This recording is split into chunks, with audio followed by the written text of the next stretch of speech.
कोई भी मित्र कुछ पूछें। मौन साधने के लिए सीधा तो भी कोई उत्तर कभी नहीं है या कभी होगा सीधा कोई। तुम यार नज़दीक बहुत धीरे बोल रहे हो। मौन साधने के लिए मौन साधने के लिए कोई सीधा सूत्र मौन के लिए कोई सीधा जैसे कि डायनेमिक नटराज नाद ब्रह्म विपसना इधर से उधर से आगे से पीछे से बैठो।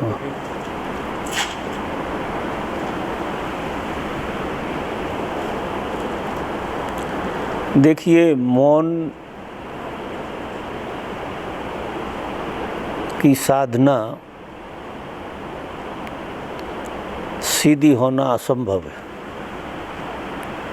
जैसा व्यक्ति है, क्योंकि मौन एक अवस्था है जो बनती है। साधक साधना करता जाता है, उसी अनुपात में उसके भीतर शांति उतरना शुरू हो जाती है और अपने आप उसे अनुभव होता है कि मैं मौन हो रहा हूँ। मौन असली में कोई कर नहीं सकता, मौन घटता है। हम कितना ही करने का प्रयास करें, आवाज़ नहीं आ रही इससे बाबा, वो रिकॉर्डिंग के लिए है, वो लोगों के लिए नहीं है, लोगों के लिए तो नहीं सही। अच्छा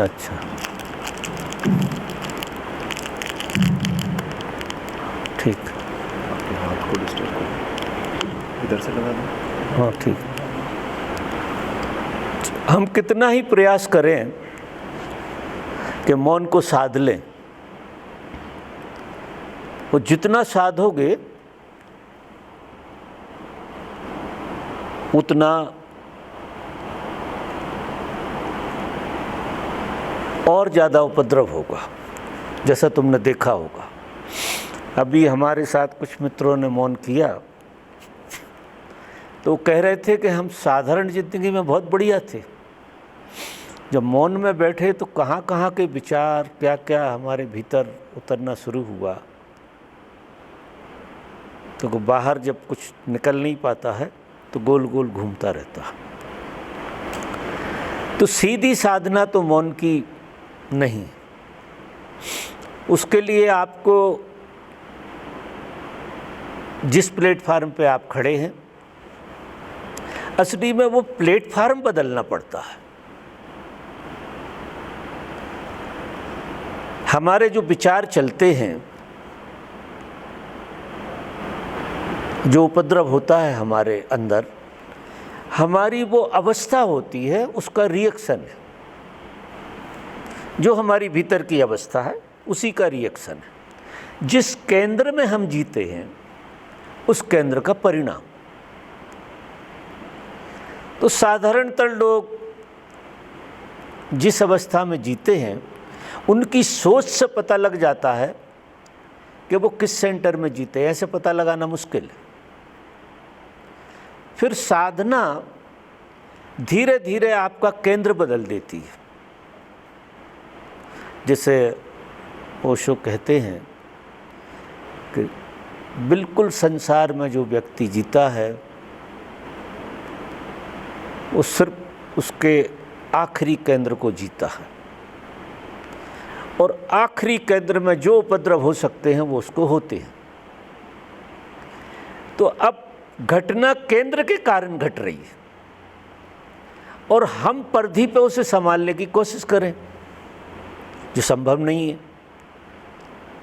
तो विज्ञान कहता है धर्म का कि केंद्र को बदल लो। जैसे ही तुम जागृति तुम्हारे अंदर बढ़ेगी, किसी भी ध्यान साधना पद्धति से आपका केंद्र बदल जाएगा, और जैसे ही आपका केंद्र बदलेगा आपकी विचार की प्रक्रिया पूरी बदल जाएगी। आप कुछ अलग ढंग से सोचने लगेंगे। फिर और केंद्र बदलेगा तो और सोचने लगेंगे अलग ढंग से, और सोचने का दायरा कम होने लगेगा। पहले तो इतना सोचते हैं कि एक विचार को 10-10 तरह से घुमा घुमा के देखते हैं, विचारों की रिपीटेशन होती है, बहुत ज़्यादा होती है। फिर जब आप दूसरे केंद्र में, तीसरे केंद्र में, चौथे केंद्र में जब पहुँचेंगे अपने, करीब करीब व्यक्ति जब चौथे केंद्र में पहुँचता है तो पहली बार वो अपने विचारों को देख पाता है, क्योंकि विचार के बीच में गैप बढ़ जाता है। एक विचार से दूसरे विचार में जाने में हमें थोड़ा सा समय मिल जाता है देखने का, तो फिर हम उसको देख पाते हैं विचार को। और जैसे ही हम उस विचार को देखते हैं, निश्चित ही वो विचार बेदाबी होता है, वो फिर चलता नहीं है, वो गोल गोल नहीं घूमता। और आपको उस अवस्था में बड़ा मज़ा आएगा, क्योंकि आप जागृत हैं और हर विचार आपको जागृत कर रहा है। क्योंकि जैसे ही विचार को देखेंगे, विचार आप में लय हो जाएगा। अभी तो विचार इतने घूमते हैं कि ओवरलैपिंग चलती है, शायद 10-10 विचार एक साथ काम करते हैं। तो ऐसी अवस्था में कोई कहे कि हम विचारों के साक्षी हो जाएं, विचारों को देख लें, समझ लें, ये असंभव है। तो धर्म कहता है कि आपको आपकी परिस्थिति नहीं बदलना, आपको आपकी स्थिति बदलना। अब हम परिस्थिति बदलने की कोशिश करते हैं कि जंगल में चले जाएंगे शांति हो जाएगी, या शिविरों में आ जाएंगे तो शांति बैठ जाएगी। अब ये सब चीज़ें जो भी घटेंगी, अगर शिविर में शांति है तो वो तुम्हारी नहीं, शिविर की शांति है। अगर पहाड़ पे शांति है तो वो तुम्हारी नहीं है, पहाड़ की शांति है।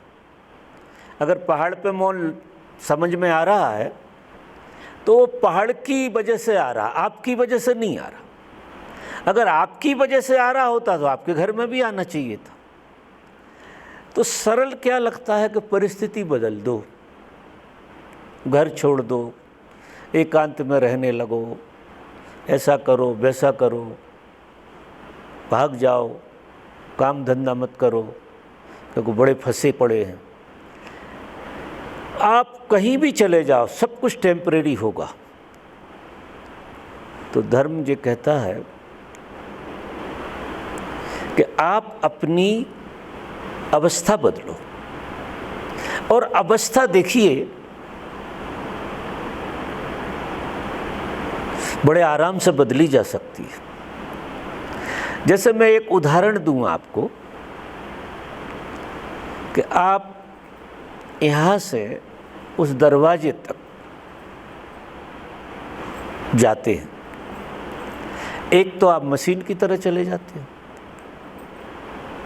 बहुत सारे विचारों का ऊहा पोए, और वो विचार ही ले जाते हैं, आप क्या जाते हैं। सच पूछो तो हमें विचार ही यात्रा कराते, हम विचारों को यात्रा नहीं कराते, विचार हमें यात्रा कराते। वो उठते हैं, धक्का मारते हैं और आपको ले जाते हैं। अब एक होश की प्रक्रिया है, आप यहाँ पूरे होशपूर्वक खड़े हों पहले, और फिर होशपूर्वक यहाँ से वहाँ तक जाएं, तो आप आश्चर्य करोगे कि आप थोड़े से थक जाओगे। क्यों आदमी होश में नहीं जाता? कि जैसे ही होश में जाता है तो उसका जो मैकेनिज्म है वो टूटने लगता है, और मन और शरीर दोनों बगावत करते हैं। उनको आदत पड़ी है भागने की, दौड़ने की, बिल्कुल मैकेनिकल काम करने की। तो जैसे ही तुम इधर से उधर तक जाओगे तो तुम्हें ऐसा लगेगा जैसे थक गए हो। लेकिन एक चीज़ देखना, शरीर से मन से थकोगे, लेकिन भीतर से कोई स्वाद आ जाएगा। तुम एक बार भी जाकर देखो, अगर तुम यहाँ से वहाँ तक गए तो तुम बदलोगे जरूर, तुम्हारे अंदर हल्की सी बदलाहट आ जाएगी। ऐसा होता है, ऐसा लगता है जो वहाँ पे सोचो कि वो बंदा पहुँच गया। क्या ऐसा हुआ है कि होश में अगर चले 10 कदम चलने पे कोई और बंदा, कोई बंदा ही नहीं रहा वहाँ पर, वो लाइट सा लगता है।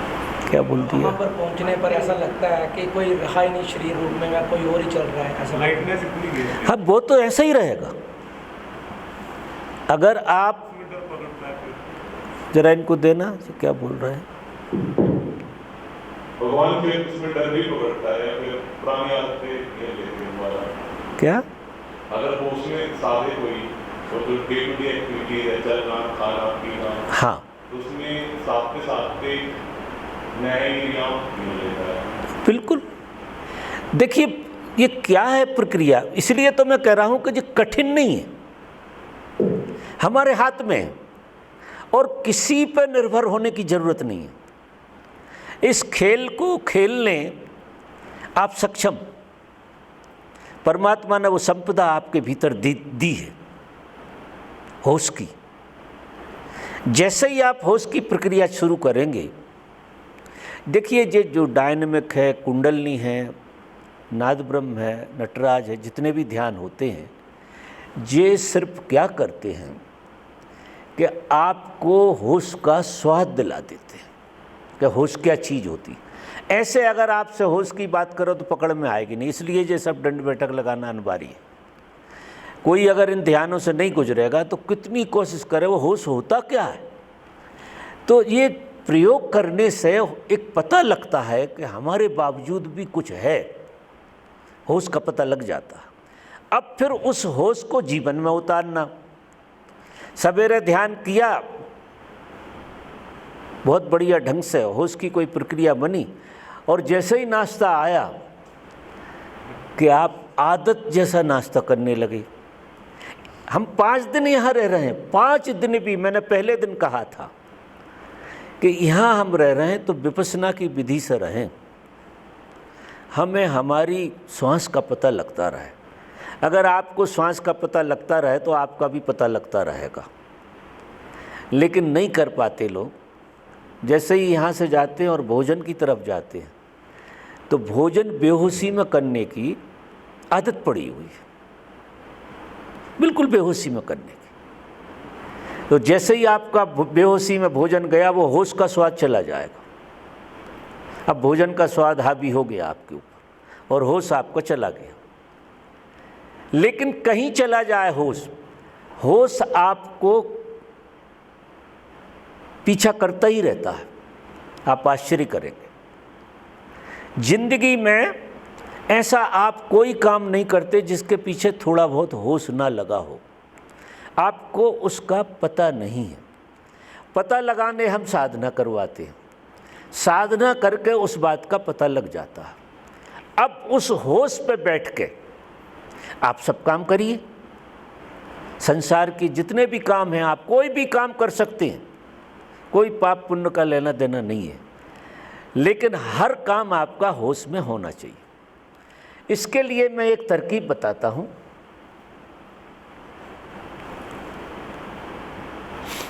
जब आप बिस्तर से उठते रात में, सबसे बढ़िया पॉइंट होश का पकड़ने का जो है वो है सवेरा, ब्रह्म मुहूर्त। जब ब्रह्म मुहूर्त मतलब जब आपकी आँख खुले, आँख को मत खुलने दीजिए। जैसे ही पहली जाग आए आपके भीतर, आपकी जाग, नींद टूटी आपकी नींद टूटे, थोड़ी मेरी बात को अच्छे से याद रखना और थोड़ा जीने की कोशिश करना, सारा गेम बदलेगा आपका। जैसे ही नींद टूटे, आँख मत खोलो, इधर उधर मत देखो। पहला अनुभव आपको किस चीज़ का होता है जब आपकी नींद टूटती है? पहला अनुभव, नींद जैसे ही टूटेगी तो पहला अनुभव किस चीज़ का होता? कभी ख्याल किया आपने?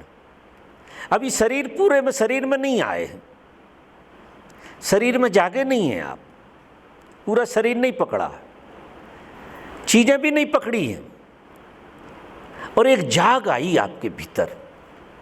निश्चित ही आप रात में सोए थे, रात भर सोए थे, और एक जागरण आपको, पहला अनुभव आपको जागरण का होता है। सिर्फ आपको पता होता है कि आप जाग गए, होता है ना, आपको यही बोध होता है कि जाग गए। जाग ना हुआ, यानी तुम क्या हुए? पहले जाग हुए कि नहीं? सबसे पहला अनुभव कह रहा हूं। कभी देखना, आप बिस्तर से बिल्कुल आप आंख नहीं खोलेंगे, मटकेंगे नहीं, जैसे ही आप इस सूत्र को पकड़ के बैठिए, ये बड़ा मजेदार सूत्र है, तो आपको पहला अनुभव आएगा जाग, आप जागे।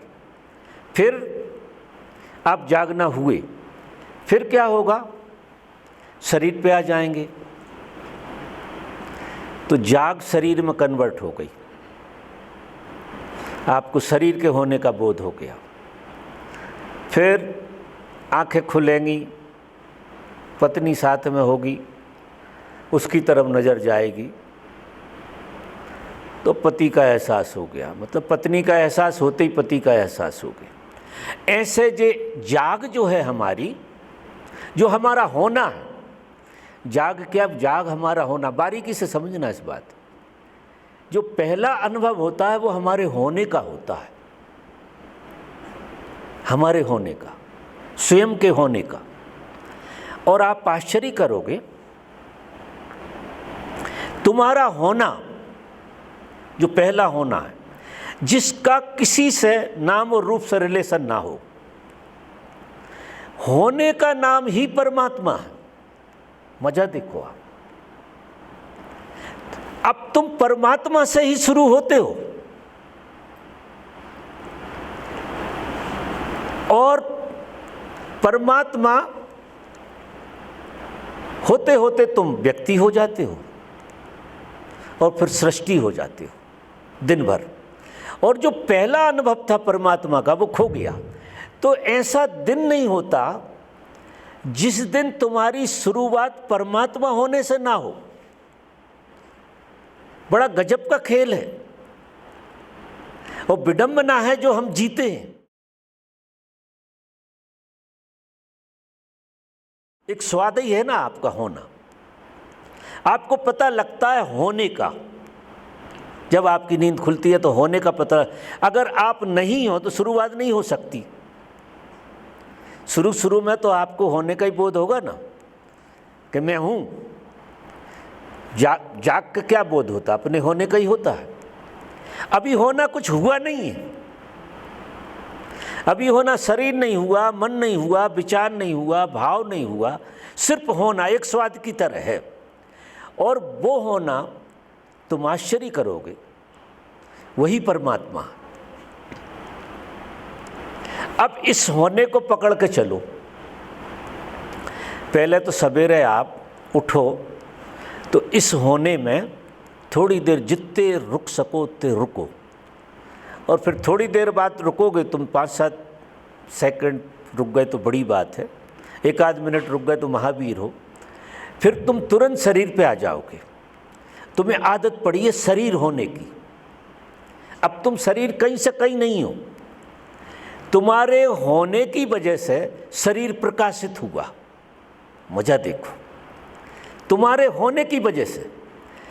नहीं, शरीर तो पहले भी था जब तुम नहीं थे, सो रहे थे। तुम गहरे से गहरे शरीर से रिलेटेड नहीं थे, बिल्कुल बाहर थे।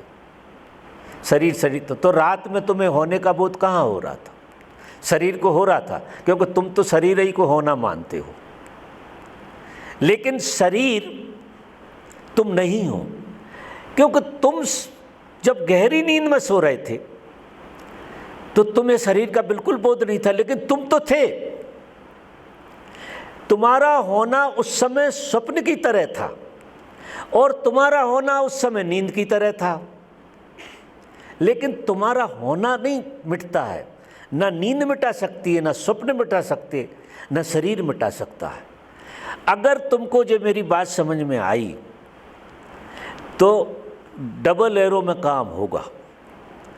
जैसे ही जागो तो होने को पकड़ो, होने को पकड़ोगे तो तुम जो स्वप्न में होने में चले जाते हो वो बंद हो जाएगा, नींद में होने में चले जाते हो, तुम्हारा होना नींद हो जाता, वो बंद हो जाएगा। तुम्हारा होना नींद नहीं होगा, होगा लेकिन नींद नहीं होगा। नींद नींद है, सपना सपना है, और शरीर शरीर है, और मन मन है। अब ऐसे जो सब डिवीजन है पूरा का पूरा, जिस तरह से तुम्हारा शरीर है, फिर तुम्हारे विचार हैं और भाव है, और फिर पूरी दुनिया, इसी तरह से स्वप्न है, उसी तरह से नींद है। क्या हुआ जी, बंद हो गया? क्यों? चल गया। मैंने तो कुछ किया नहीं, ये भी साइलेंस में चला गया।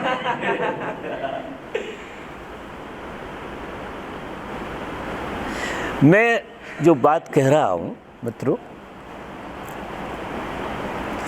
देखो तुम परमात्मा को कितने ही ढूंढना, लाओ हाथ वाला दे दो, चल रहा है। हाँ तो इसको पकड़ लेता हूँ।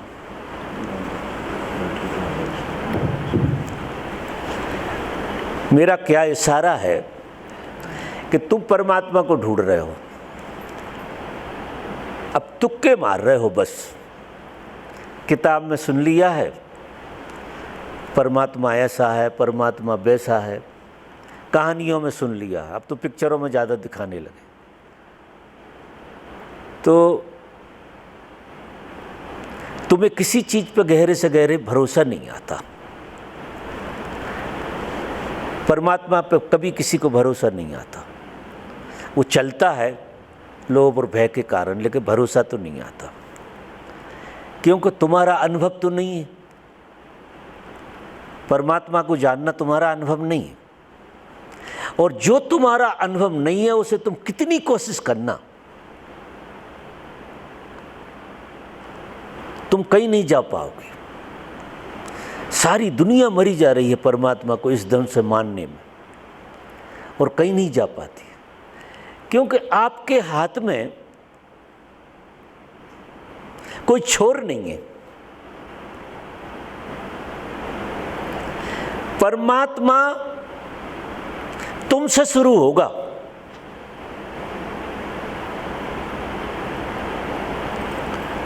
यात्रा परमात्मा से शुरू नहीं हो सकती, क्योंकि वो तो तुम्हारा अंत है। परमात्मा तुम्हारा अंत है, तो उसकी शुरुआत तुम शुरू में कैसे कर सकते हो?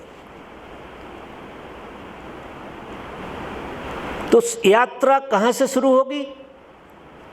तुमसे शुरू होगी।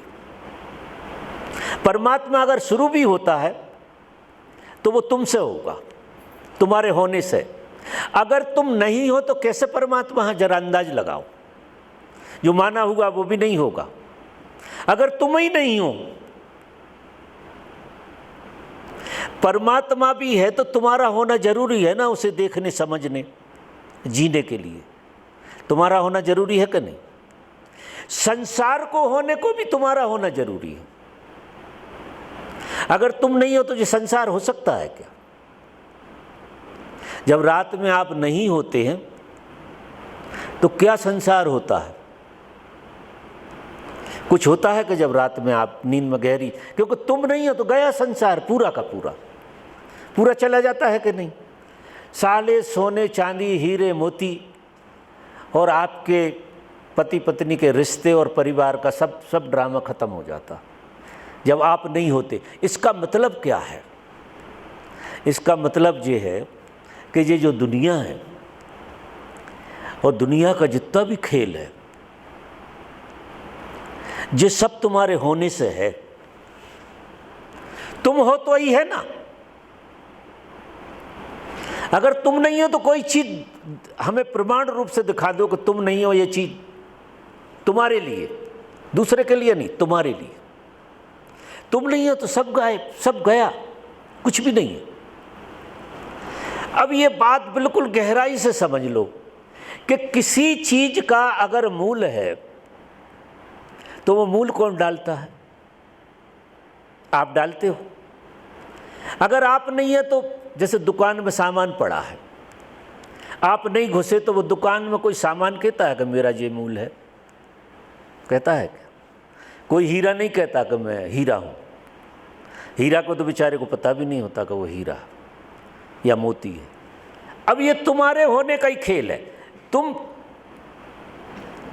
गवाह हो जाते हो, और जिस चीज के हम गवाह हो जाते हैं वो चीज जिंदी हो जाती है।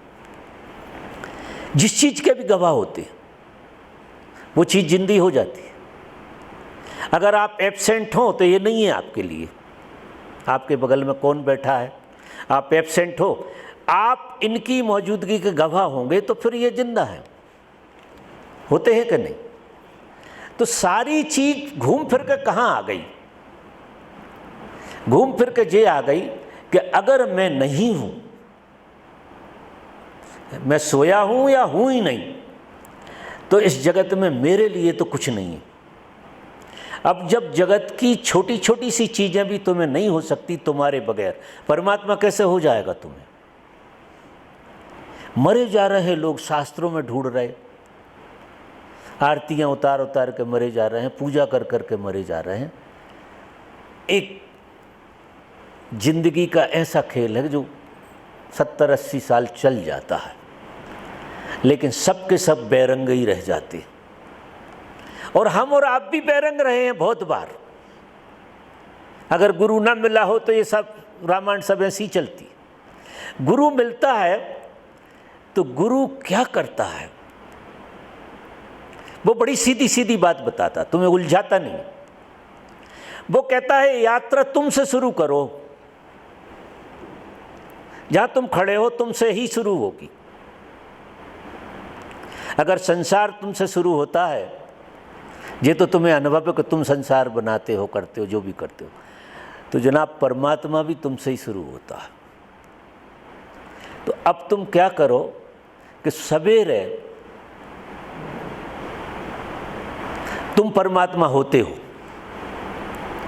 अर्ली मॉर्निंग, बिल्कुल अर्ली मॉर्निंग, जब तुम्हारा पहला अनुभव होता है होने का, वो परमात्मा होने का ही अनुभव है। वो एक छोर बन गया, वो एक छोर की तरह तुम्हें मिल गई बात, और बड़ी मजेदार बात है वो। अब तुम्हारा मन जो है कुछ और ना हो पाए, ज्यादा से ज्यादा उस होने के साथ जिए।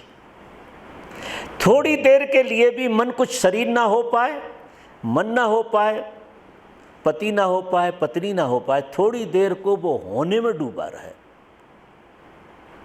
जो होने से शुरुआत हुई। अगर थोड़ी देर को भी वो डूबा रहा तो क्या हो जाएगा कि मन संसार का साक्षी होने लगेगा। संसार की हर वृत्ति का मन साक्षी होने लगेगा। क्यों? कि उसको कोई अलग स्वाद मिल गया। अब तुम कह रहे हो कि मौन में होना, मौन में ऐसे होगे जैसे मैं बता रहा हूं। ऐसे तुम मौन में नहीं हो सकते हो, क्योंकि मन के लिए संसार तो खेलने हैं, वो सारी रचना वही रचता है, और डूबने के लिए तुम्हारा होना है। तुम्हारे होने में डूब जाए तो तुम यानी अभी जैसे तुम हो मन, और तुम्हारा होना तुम्हारी आत्मा। अब आत्मा से शुरू होगी तो परमात्मा पे जाएगी, मन से शुरू होगी यात्रा कहीं नहीं जाएगी। यात्रा आत्मा से शुरू होगी, क्योंकि आत्मा परमात्मा का हिस्सा, मन नहीं है। मन परमात्मा का हिस्सा नहीं है, मन पदार्थ ही है, चैतन्य नहीं है। और शरीर भी पदार्थ है, लेकिन चेतना का जब प्रभाव मन पर पड़ता है तो मन जीवंत हो जाता, वो समझता है मैं ही सब कुछ हूँ। और मन का प्रभाव पड़ता है शरीर पे, तो शरीर ये मानता है कि सारी दुनिया मैं ही चला रहा हूँ। आत्मा की देह है मन, और मन की देह है शरीर, और शरीर की देह है संसार। ये जो आप सब देख रहे हैं, ये शरीर अपनी देह अनुभव करता है।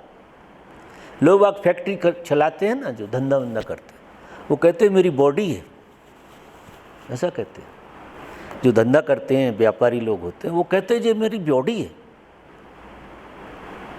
फैक्ट्री नहीं है, मेरी बॉडी है। और सच में शरीर ही संसार बनता है। तो अब इस खेल को समझना है कि मन का सही उपयोग जब हो, जब वो आत्मा की पूरी देह बने। आत्मा की देह मन को पता जब लगेगी जब मन आत्मा में प्रवेश करे, एक बार स्वाद तो ले ले। अभी क्या है कि मन है बाहर और आत्मा सिर्फ प्रकाश देती है मन को, और मन को प्रकाश देती है तो मन को ऐसा लगता है कि मैं ही सब कुछ हूं। उसे ये बोध नहीं है कि मैं आत्मा की देह हूं, उसे ये बोध नहीं है मन को। अगर उसे देह हो जाए तो फिर यात्रा शुरू हो गई। तो सवेरे सवेरे जो मैंने बात कही कि आप जब ध्यान में गहरे बैठे हैं, उससे उठ के आ रहे गहरी नींद से, तो आप अपने मन को अपने होने के साथ जोड़ लीजिए। अब संसार में जब आप काम काज में जाएंगे तो दिन भर आपको एक मंत्र पढ़ना है। वो मंत्र क्या पढ़ना है कि मन को होने से जोड़ना, मन को होने से जोड़ना। देखिए, मैं शब्द जो है वो मन है, और हूँ शब्द है वो आत्मा। मैं शब्द जो है ना, मैं का जब तुम उच्चारण करते हो तो वो मन का उच्चारण हो जाता है। अब अभी आप भीतर ऐसा अनुभव करें कि मैं हूं, नाम रूप नहीं, मैं हूं। तो मैं हूं में क्या हो गया कि मन आत्मा की तरफ, हूं जो है मन नहीं हो सकता। हूं तत्व जो है वो मन का नहीं है, वो आत्मा का है। और मैं तत्व जो है वो मन का है। तो अब इधर आप संसार में जब जाओगे तो मैं पति हूँ, मैं ये हूँ, मैं वो हूँ। अगर किसी चीज़ से मिलकर हूँ होगी तो वो आत्मा नहीं होगी। कि मैं पति हूँ तो बिगड़ गया मामला। मैं हूँ, बस मैं हूँ। बार बार आपको अपने होने पे लौट के आना है। और ये तो पक्की बात है कि आप हमेशा होते हैं। जब भी आपको आपके होने की याद आती है, आप होते हैं कि नहीं? होते हैं कि नहीं? मन जब भी याद करेगा होने की, तो आप बिल्कुल हाजिर होते हैं। ऐसा कभी होता है कि आप ना हो? मजा देखिए कि आप हमेशा होते हैं, हमेशा होते हैं, लेकिन आपके होने का मन गवाह नहीं होता, इसलिए आप होते हुए भी नहीं होते। और कोई बात नहीं है, क्योंकि सारी चीज गवाही से चलती है। अगर गवाह ना हो तो किसी चीज का एसेंस नहीं उतरता। संसार में भी हर चीज चलती है, वो गवाही से चलती है, चलती है ना। पति पत्नी क्या होते हैं? एक दूसरे के गवाह होते हैं। पति ये गवाही देता है कि तू मेरी पत्नी है, पत्नी ये गवाही देता है। अच्छा, कुछ कहते नहीं है, मौजूदगी सही होती है। जैसे ही बाहर से पत्नी आई तो पति का खेल चालू हो जाता है ना, उसने गवाही दे दी। इस संसार में हम क्या कर रहे हैं कि एक दूसरे को झूठी गवाही देकर जिंदा रख रहे हैं, झूठी गवाही देकर। और बिना गवाही के किसी चीज का कोई एसेंस नहीं है। अब हम ये सारे संसार का जो उपद्रव करते हैं, ये हमारे होने का गवाह बनाते रहते हैं। अब जितने ज़्यादा हमारे होने के गवाह बन जाएं, उतना हमें बड़ी आराम मिलता, हमें लगता हम कुछ हैं। पूरा गवाही, और गवाहियाँ तो बदलती भी रहती हैं। कभी गवाही अच्छी लग गई तो केस आपके हाथ में, और गलत लग गई तो फिर उलझ गया मामला, उल्टा हो जाता। अब ये बाहर की गवाहियों पे अगर तुम निर्भर रह के जिंदगी जी लोगे तो तुम्हारी जिंदगी कट जाएगी, जी नहीं पाओगे। तो मेरा निवेदन क्या है कि अगर दूसरे की गवाही मुझे इतना आनंद दे देती है, वो दूसरे की गवाही से जब तुम होते हो, वो होना अहंकार कहलाता है, उसी का नाम अहंकार। इसलिए अहंकार के लिए कोई दूसरा चाहिए। अकेले में किसी आदमी को अहंकार नहीं होता। वो अकेला भी होता है तो किसी को मौजूद कर लेता है चित्त में, विचार में, तो ही वो अपने होने को अनुभव करता। मतलब दूसरे की गवाही से जो हम होते हैं, जो अनुभव करते हैं, चाहे धन हो, चाहे पद हो, चाहे दौलत हो, चाहे रिश्ते हों, चाहे नाते हों, और चाहे आपका शरीर हो, अगर शरीर से आपके होने की गवाह लग रही है तो वो भी अहंकार की तरफ जाएगी। वो मैं अहंकार बनती है। जो दूसरे की गवाही से खड़ी होती है हूँ, वो हूँ आत्मा नहीं होती, वो होती है अहंकार। अहंकार ठीक उसी जगह खड़ा है जहाँ आत्मा खड़ी है। मजा देखो आप। इसलिए अहंकार से पीछा पाड़ना, क्योंकि अगर तुम आत्मा होकर नहीं जियोगे तो तुम्हें अहंकार होकर जीना ही पड़ेगा, कोई उपाय नहीं। संसार में या तो ब्रह्म होकर जिया जा सकता है, जो मजे में जीता है कोई, या फिर अहम होकर जिया जा सकता है, जो अहंकार है जिसको हम सब जीते हैं। और ठीक उसी प्लेटफार्म पे अहंकार खड़ा है जिस पे आत्मा खड़ी रहती है। हूपन तो वही है, लेकिन चूंकि दूसरे की गवाही से आया, और जब दूसरे की गवाही से आया तो वो पूरा का पूरा अहंकार हो गया। अब अहंकार को जीना है तो इस तरह से जियो, नए नए और खेल बनाओ। अंतहीन यात्रा है जी। क्षणिक तो हमें सुख मिलता है, क्योंकि होने का बोध तो होता है उससे। बिना होने के बोध के तो आप जी ही नहीं सकते। आपको होने का बोध तो चाहिए। जब अकेले बैठे होते हो आप, तो आपको क्या है, आपके होने का बोध गायब हो जाता है, इधर उधर हो जाते हो। फिर कोई आया, और जैसे ही वो आया और तुम्हें होने का बोध हुआ, और तुम्हें अच्छा लगने लगता है, तुम्हें लगता है कुछ करंट सा आ गया, अब उससे अहंकार पैदा होता है। अब इतनी पराधीनता में जो आदमी जिएगा, उस आदमी के जीवन में मौन और शांति कैसे आएगी? क्योंकि अहंकार तो मौन और शांति को खा जाता है पूरा का पूरा। अहंकार से क्या होता है? अहंकार की जो तकलीफ है वो क्या है? अहंकार की तकलीफ ये है, जो होना होता है अहंकार, उसकी तकलीफ ये है कि अहंकार हमें सबसे तोड़ के अलग खड़ा कर देता। हम अलग थलग पड़ जाते हैं। अहंकार में हम अकेले हो जाते हैं इस जगत में। हमें पता होता है हमारे होने का, लेकिन बिल्कुल अकेले हो जाते हैं। और हम जब अकेले होते हैं तो बड़ी पीड़ा होती है, क्योंकि अकेले हम हैं नहीं। और जब आप अपने होने की गवाही खुद देते हैं तो आप अकेले नहीं होते, आप पूरा ब्रह्मांड होने लगते हैं। आप सबके साथ हो जाते हैं, पूरे संसार के साथ आप एक साथ हो जाते हैं। पेड़ पौधे, पक्षी, पशु पक्षी सब उस होने में समाये हुए। वो होना इतना विराट है, वो होना इतना विराट है कि उसमें समष्टि आ जाएगी पूरी की पूरी।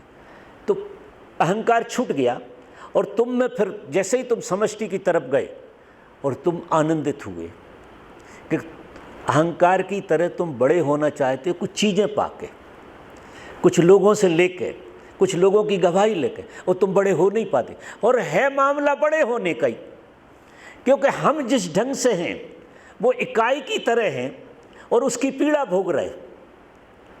हमें जब अपने मैं का बोध हुआ, वहीं से हमारी पीड़ा भी शुरू हो गई, क्योंकि मैंने क्या किया कि समष्टि से तोड़ दिया तुम्हें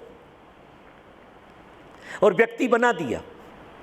और व्यक्ति होने की बड़ी पीड़ा है हमारी, और कोई पीड़ा नहीं है, व्यक्ति होने की पीड़ा।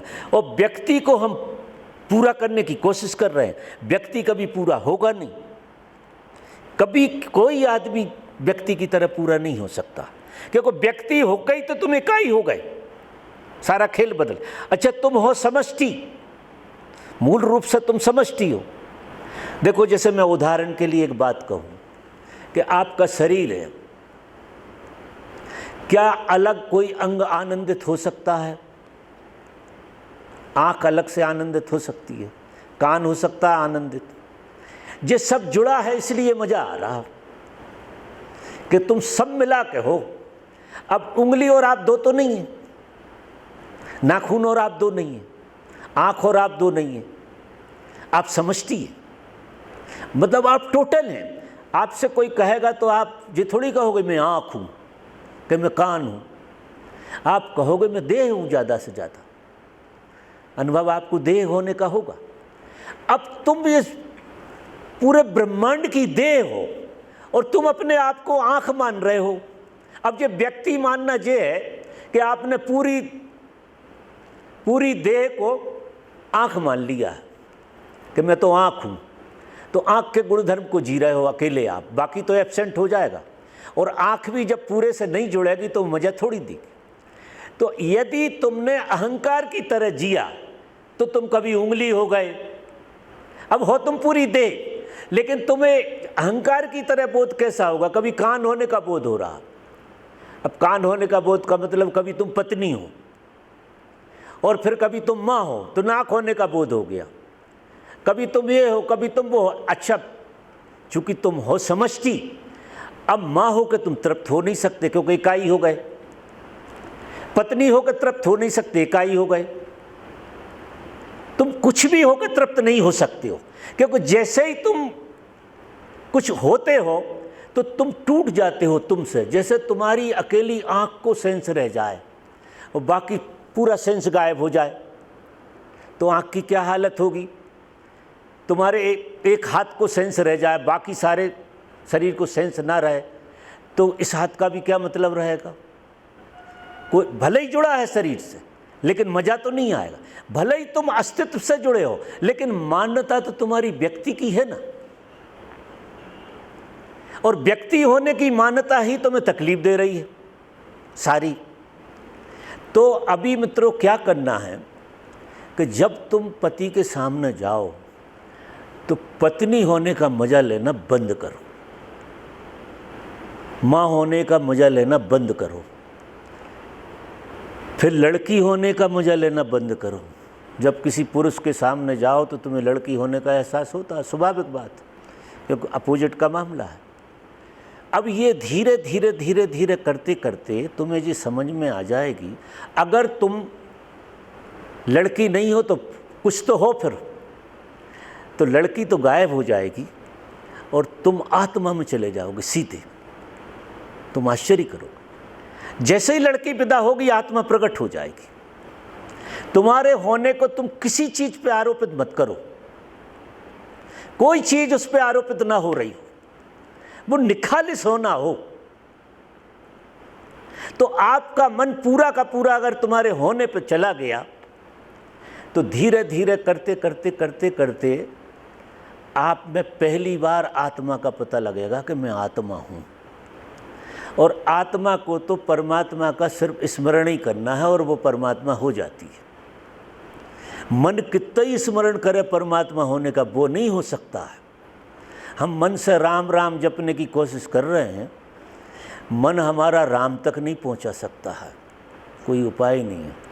आत्मा से अगर आपके अंदर राम राम उठेगा, आत्मा में तो जो चीज़ उठेगी वो हो जाएगी, क्योंकि आत्मा का स्वभाव ऐसा है कि वो चीज़ हो जाएगी।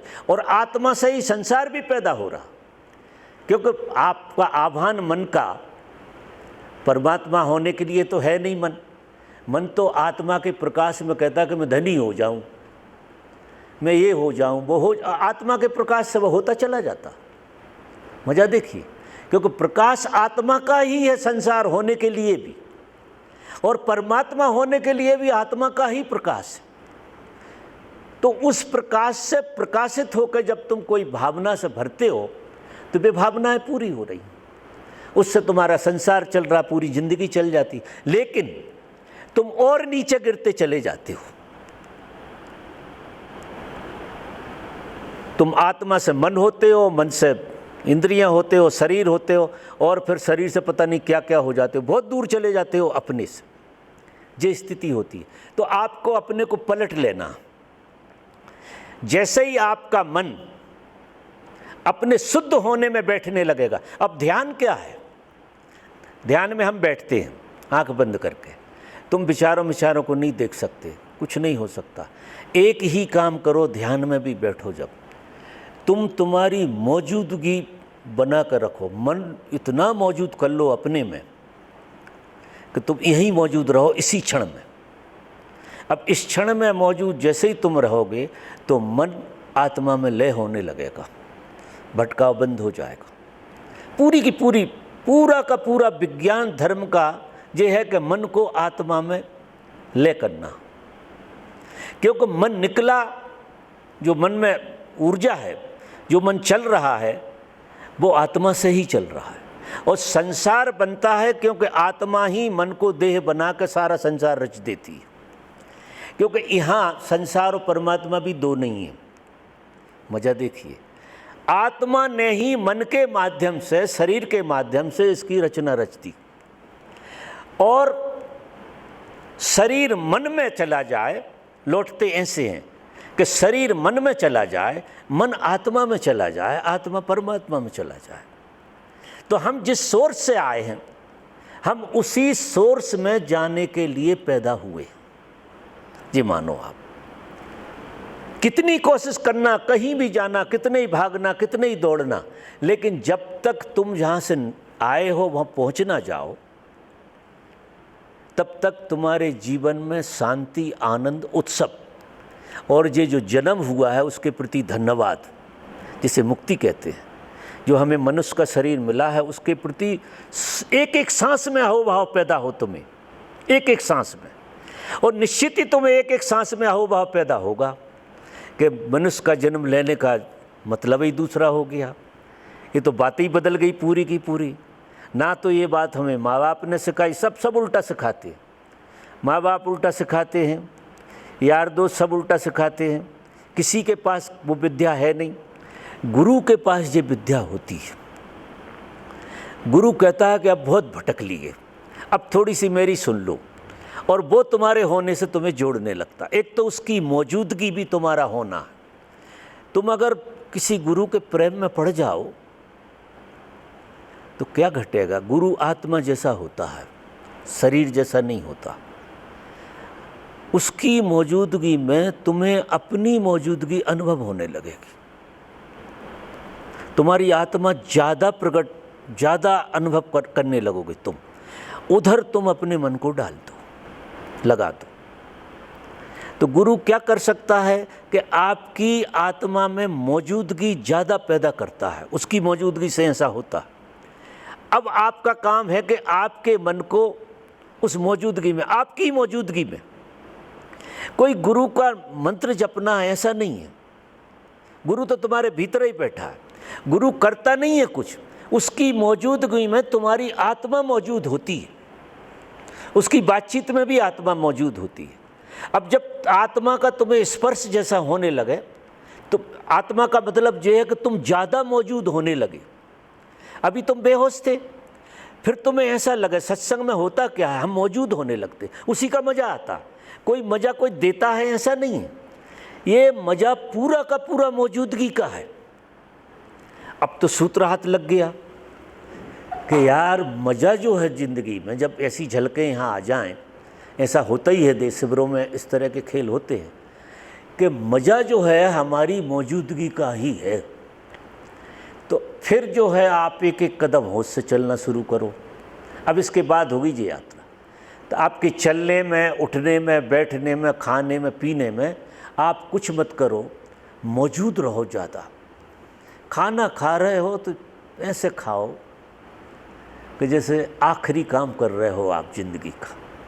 अब कोई काम आखिरी कर रहे हो तो कितना इंटेंसिटी से करोगे, और हर काम आखिरी ही होता है। तो तुम्हारी मौजूदगी को बढ़ाना है, तुम्हारी मौजूदगी को बढ़ाना। और जैसे जैसे तुम्हारी मौजूदगी बढ़ेगी, मन की मौजूदगी कम होगी, अहंकार की मौजूदगी कम होगी। क्योंकि तुम तुम्हारी मौजूदगी से इतने आनंदित हो गए कि अब तुम्हें पत्नी बनकर मौजूद होकर झगड़ा करने की ज़रूरत नहीं है, और ना प्रेम करने की ज़रूरत है, ना झगड़ा करने की ज़रूरत है, क्योंकि तुम मौजूदगी ही ढूंढ रहे थे पति के सानिध्य में भी। तुम माँ बन के भी मौजूदगी ही ढूंढ रहे थे। मज़ा देखो, तुम और इस संसार में कुछ ढूंढ नहीं रहे हो, तुम्हारी मौजूदगी खो गई है और तुम अपनी मौजूदगी ढूंढ रहे हो। और जब सत्संग में आदमी इसलिए जाता है कि सत्संग में उसे मौजूदगी का पता लगता है और उसका आता है मज़ा। परमात्मा कहीं इधर उधर से नहीं आएगा, सब भीतर का मामला है। जैसे जैसे तुम मौजूद होगे तुम परमात्मा होगे,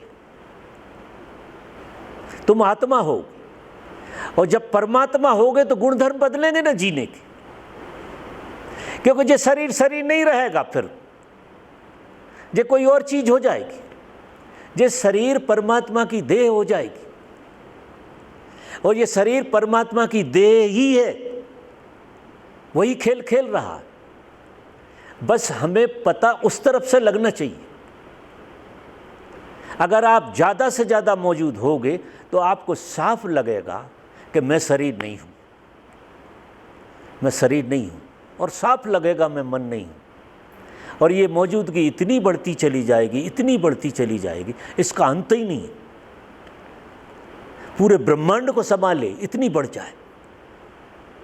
तो मित्रों, हम सब बिल्कुल उस जगह पे खड़े हैं जहाँ से परमात्मा शुरू होता है।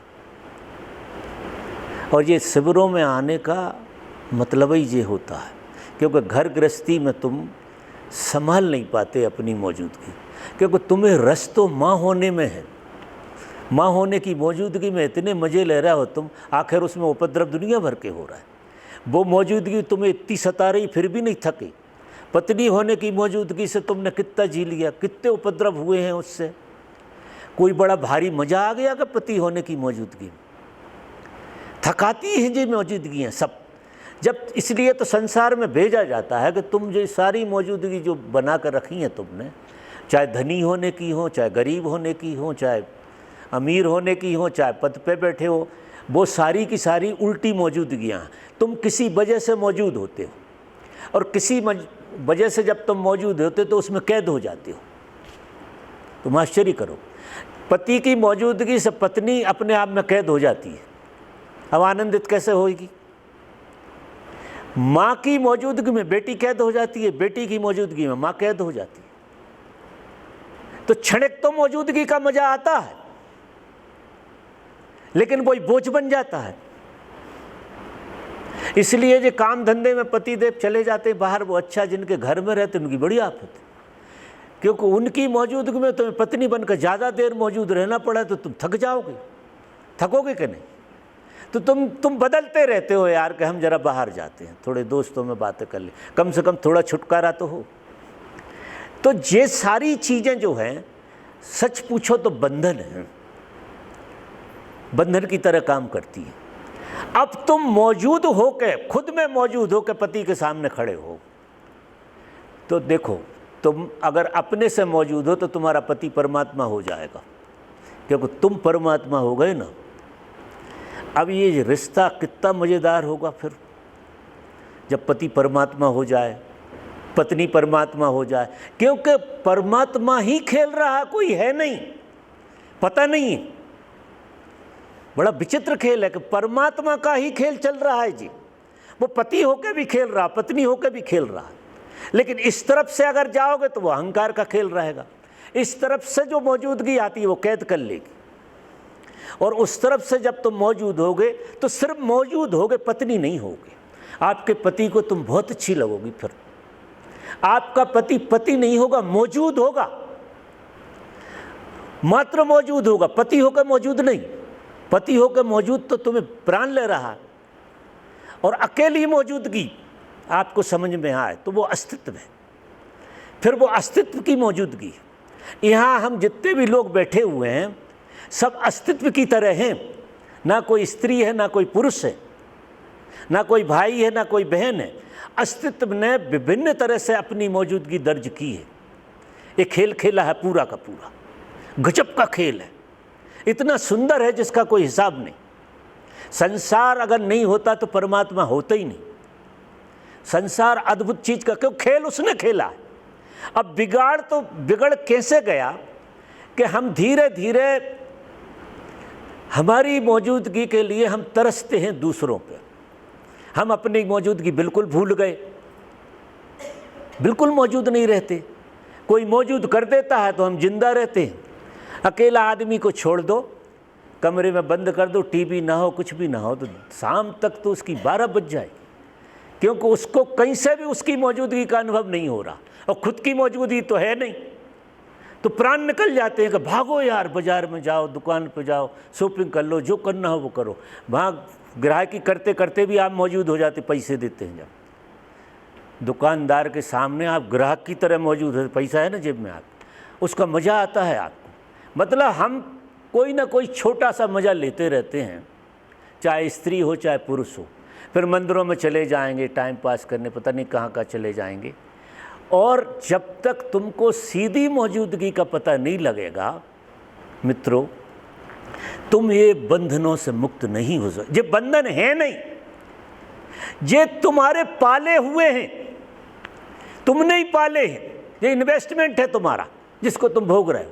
अब तुम हो तो परमात्मा, हो तो अस्तित्व, और पत्नी होकर जियोगे तो तकलीफ तो होना ही होना, या माँ होकर जियोगे या कुछ और होकर जियोगे। तुम दूसरों से अपनी मौजूदगी अनुभव कराओगे तो वो दूसरे तो फिर क्या करेंगे, कभी मौजूदगी पॉजिटिव जाएगी, कभी नेगेटिव जाएगी। कभी बेटा सुनेगा, कभी नहीं सुनेगा। जब नहीं सुनेगा तो माँ की मौजूदगी खराब हो जाएगी, तो लगेगा कि बेकार ही हो गया काम। कभी कभी तो ऐसा होता है कि ये लगता है कि हमने काहे को बच्चे पैदा किए। पत्नी की तरफ वे आपस में खेल चलता उनका, अब तुम्हारे लिए बिल्कुल घास नहीं डालते। तो होता क्या है, तुम्हें मज़ा तो आ रहा था, वो तुम्हें माँ होने का मज़ा दिला रहे थे, अब नहीं दिला रहे, चले जाते हैं ऐसे ही, ध्यान नहीं देते। तो आपको लगता है कि बेटा ध्यान नहीं दे रहा। अब ये पीड़ा इस तरह की है, क्यों देगा ध्यान, उसे जहाँ देना है वहाँ दे रहा है। और तुम तो गुलाम तो थे ही, तो गुलामी तोड़ रहा है एक तरह से देखो तो आप ये पूरा विज्ञान अगर समझ लोगे तो क्या होगा कि आप तय कर लो कि अब मज़ा तो अपनी मौजूदगी का है यार।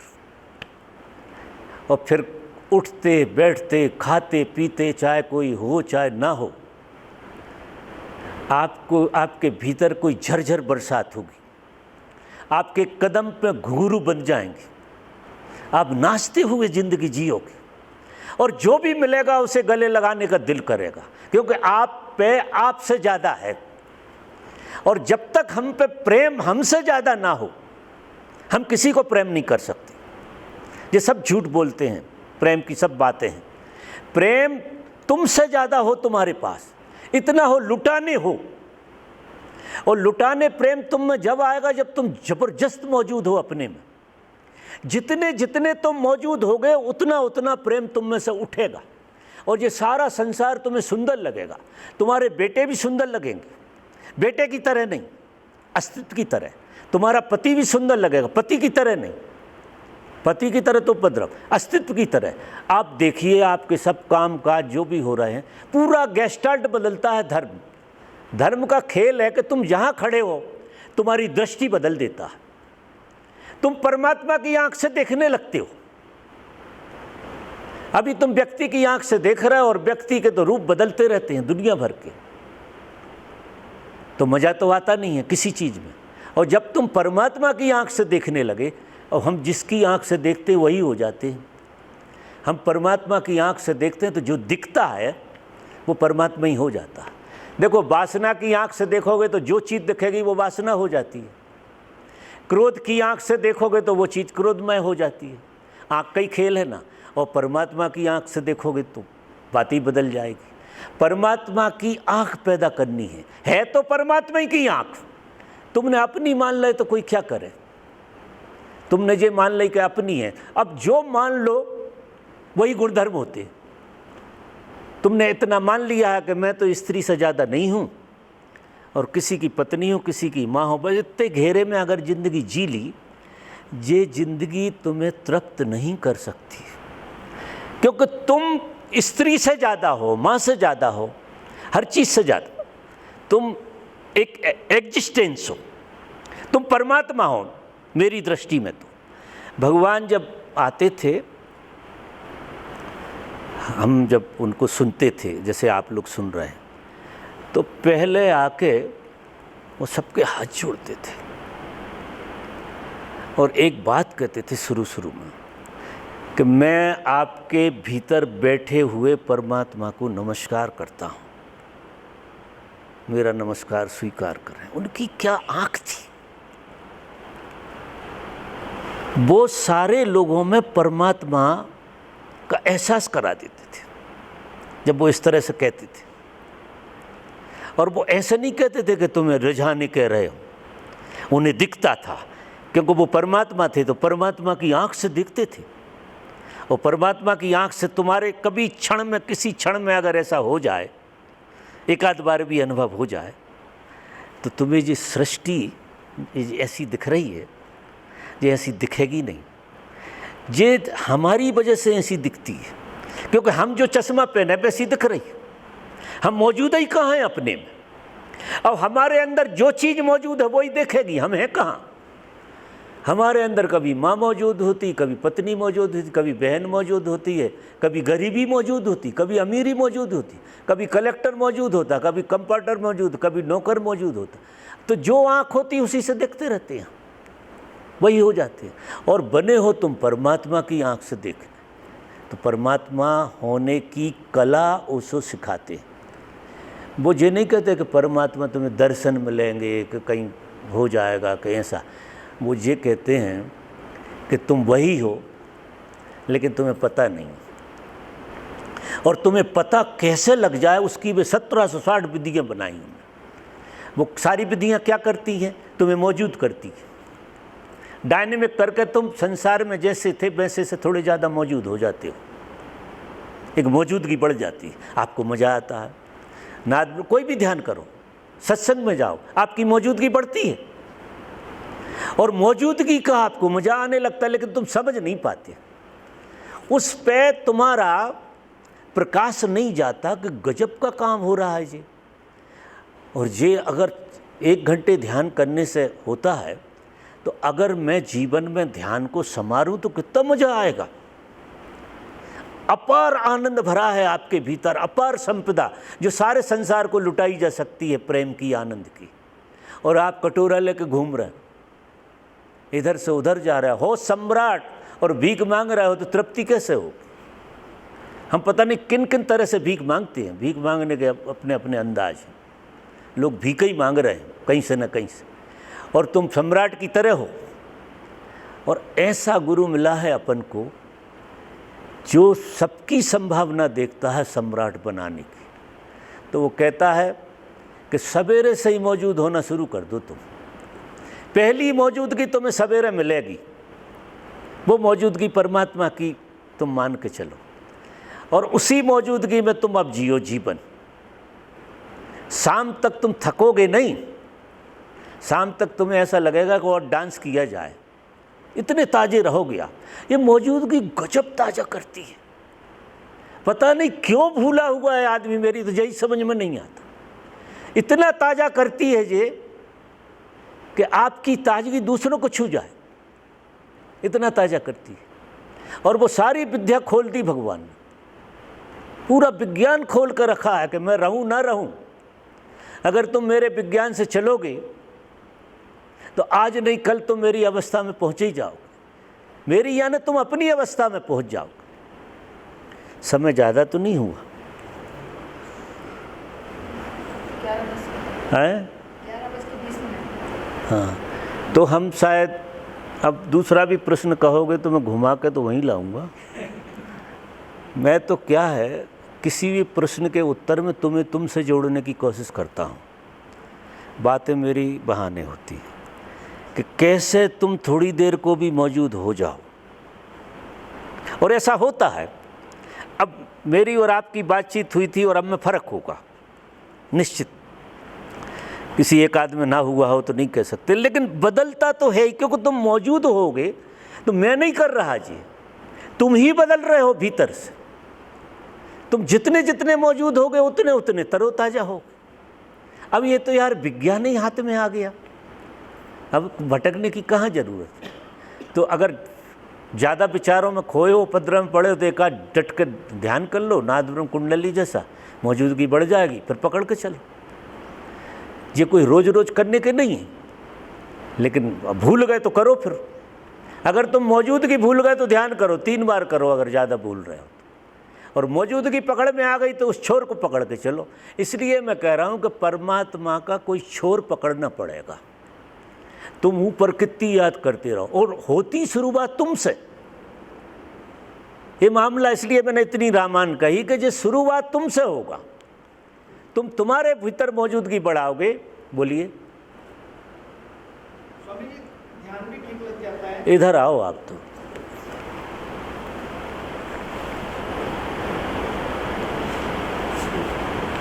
ध्यान भी ठीक लग जाता है, ध्यान के बाद विचारों से भी मुक्ति मिल जाती है, और ध्यान के बाद और विचारों की मुक्ति के बाद तंद्रा में भी चला जाता हूँ, और तंद्रा के बाद कब निंद्रा में चला जाता हूँ पता नहीं चलता। इस अवस्था को क्या समझें? नहीं, देखिए, ये एक अवस्था है, अभी इसे फाइनल मत समझो। आप फाइनल मत समझो, इसे फाइनल मत समझो, इसको भी जियो, ये भी निकल जाएगी। ये अवस्था में से भी आप निकल जाओगे, क्योंकि ये एक तरह का पड़ाव है जी, एक पड़ाव। हाँ, लेकिन जाग के जीने की कला मत भूलना। जी, जाग के जीने की कला में ये सब चला जाएगा, कोई और खुल जाएगा। है शुभ, तंद्रा मंद्रा सब चली जाएगी। तंद्रा, और एक अवस्था ऐसी आ जाएगी कि तंद्रा और गैर तंद्रा एक हो जाएगी। वो आगे की बात है। तो थोड़े दिन आप इस प्रयोग को लगातार रखो, जो भी प्रयोग करो, होश को नहीं छोड़ना। अपने साथ इतने मौजूद रहो, इतने मौजूद रहो। जब ज़्यादा मौजूद रहोगे, विचार कैसे घुसेंगे तुम्हारे भीतर, भाव कैसे घुसे। तुम पहले बैठे हो, ये तो तुम नहीं होते तो खटर पटर होती। तो अब तंद्रा भी कैसे घुसेगी। अब तुम्हारी क्या कि बहुत तंद्रा में तुम गैर मौजूद होने लगे, तो तंद्रा हावी हो जाती है। अगर आप और मौजूद रहो तो तंद्रा भी चली जाएगी, क्योंकि हमें जो दिखाई दे रहा है वो तो साफ होना चाहिए। तंद्रा हमें बाहर दिखाई दे रही है, तो अगर मौजूद ज़्यादा रहोगे, तंद्रा साफ, वहाँ कुछ नहीं है तुम्हारे अलावा। तुम्हारी प्योर मौजूदगी है, प्योर कॉन्शियसनेस, और उसमें कोई बैरियर काम नहीं कर सकता। इस संसार की कोई चीज़ उसमें घुस नहीं सकती है, वो आर पार है, सब समाया हुआ है उसमें, और अछूता है। तो चरे बेती चलते रहो। ठीक। कौन सी विधि सबसे अच्छी है? पुरुषों के लिए, आपके लिए मतलब, जैसे विपश्यना करते हैं। देखिए, गहरे में जाने के लिए अगर आपको तय हो गया है कि गहरे में जाना, पहले ये निर्णय हो कि सच में गहरे में जाना, क्योंकि गहरे में जाने में कई बातें होती हैं।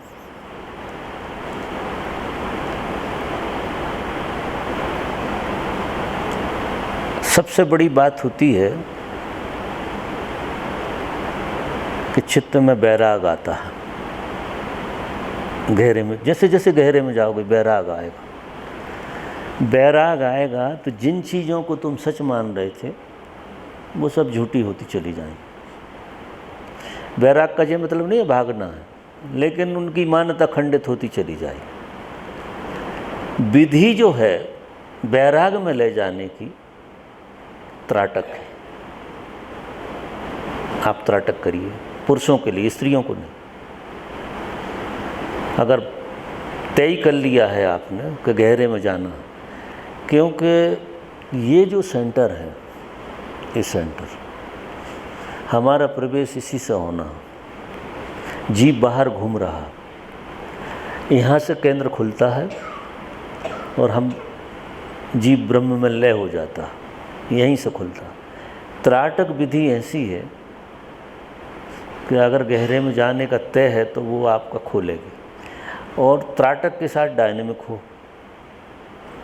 कारण है कि अगर विकार रह गए और संवेदना यहाँ ज़्यादा हो गई तो संवेदना आपको इतना भूत प्रेत की तरह परेशान करेगी जिसका कोई हिसाब नहीं। इसलिए ये 2 प्रयोग आपको डेली करने। एक तो डायनेमिक करना, गजब का कैथारसिस करो, पूरी संवेदना को जगा लो, नेगेटिविटी आपके भीतर से पूरी निकल जाए, और फिर आप करो त्राटक। इसको संवेदनशील बनाओ, आँखें पूरी की पूरी बदल जाएंगी और यहाँ से आपका द्वार खुल जाए। तो गहरा आदमी ऐसे नहीं होता, हम तो बाहर रह छूते रहते हैं सिर्फ। जब जब भी कोई का प्रवेश हुआ है यहीं से हुआ। जो नीचे वाले चक्र हैं ये सारे फीलिंग चक्र हैं। ये चक्र जितने भी हैं ये सफाई के लिए हैं। कंठ तक पूरी सफाई होती है, इनसे बैराग की अवस्था जन्म जाती है, लेकिन प्रवेश इनमें से नहीं हो सकता। द्वार एक ही है, प्रवेश का द्वार ये है धर्म में, और मोक्ष का द्वार ये है। यहाँ से मोक्ष होता है, यहाँ से प्रवेश होता है। स्त्री का हृदय से प्रवेश होता, स्त्री आज्ञाचक्र से प्रवेश नहीं कर सकती, इसलिए हम उसे त्राटक करने की मना करते हैं। कभी किसी स्त्री को त्राटक नहीं करना चाहिए, नहीं वो बहुत बड़े उपद्रव में जाएगी। इतने कन्फ्यूजन होने लगेंगे, उसे सब उलझ जाएगा, वो जाएगी हृदय से। हृदय चक्र पे जागृति लानी है उसे, बहुत सीधी हृदय में से घुस जाती है भीतर। अंधेरे में डर लगता है, इसी वजह से क्यों लगता है? अंधेरे में डर नहीं लगता तुम्हें, अंधेरे से डर नहीं है, डर है अज्ञात का, अंधेरे का डर नहीं। आप जितनी चीज़ों आपके ज्ञान में वो होती हैं तो उनसे भय नहीं होता, और आपके ज्ञान में नहीं है तो भय लगेगा। अब जैसे अंधेरे रास्ते से आप निकलते हो, अंधेरे रास्ते से, और